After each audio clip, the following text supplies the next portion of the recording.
বাবার যারা বন্ধু আপনাদের সকলেরই জানিস, যার জন্য আপনারা দেওয়া লাগে।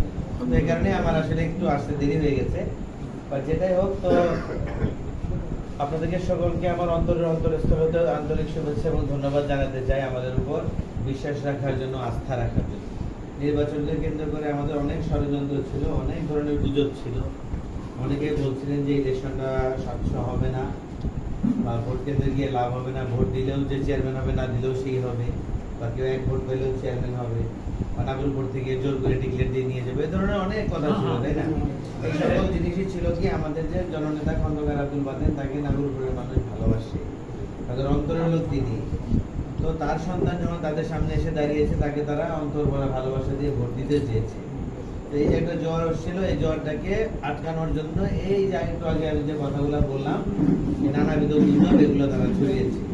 তো সকল গুজব উপেক্ষা করে, সকল বাধা উপেক্ষা করে